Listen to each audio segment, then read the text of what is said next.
concept qui suit est super important parce que c'est ce qui va conditionner, mais en fait, l'existence de l'être humain. Vous pouvez avoir 30, 40, 50 ans, voire 60 ans ou plus.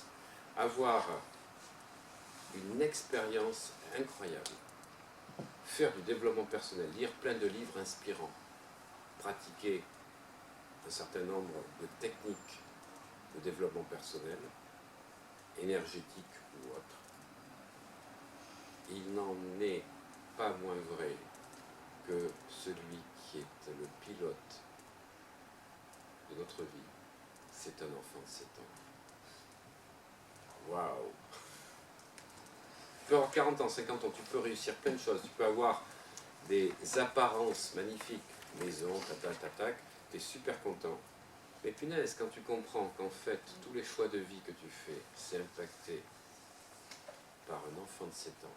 Et de temps en temps, tu as une partie de toi qui se met en accord avec celui de 7 ans. Mais des fois, tu veux quelque chose, ta volonté, ton mental décide de faire ça, mais c'est l'inconscient qui exécute.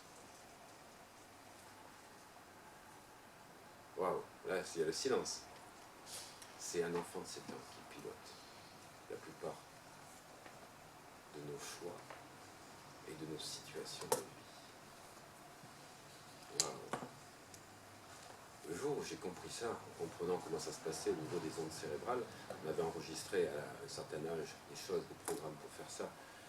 Je peux vous dire que j'ai passé 3 jours où tout ce que j'avais travaillé dans certaines voies initiatiques ou autres, ça se remettait à un autre niveau.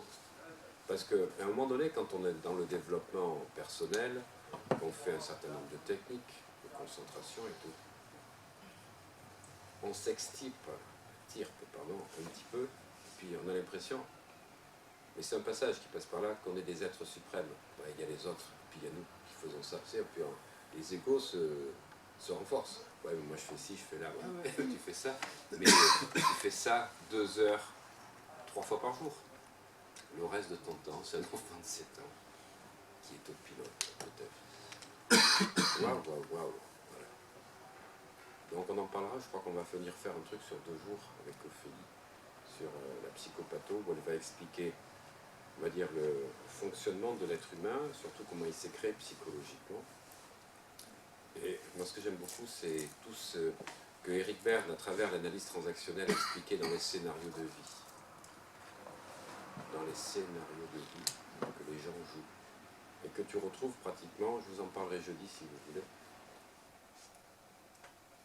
que tu retrouves dans toutes les légendes, les mythes, les contes de fées.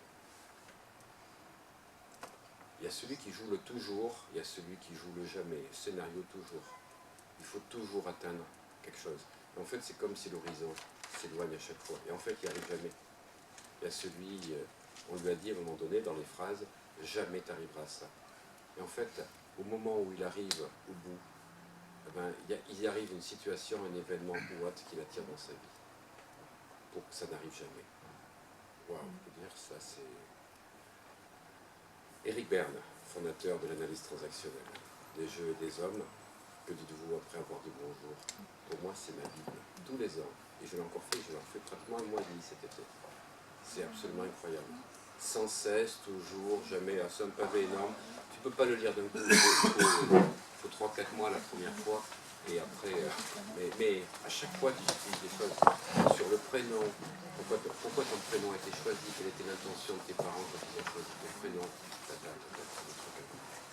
Voilà, donc n'oubliez jamais que nous avons un enfant de 7 ans qui est au pilote de notre vie. Et cet enfant de 7 ans a entendu des choses, donc c'est là ce qu'on va faire dans ce protocole, et qui se manifeste de manière inconsciente dans tout un tas de choix de vie. Donc on n'est pas, on va dire, conscient, enfin on n'est pas maître de nos principaux choix.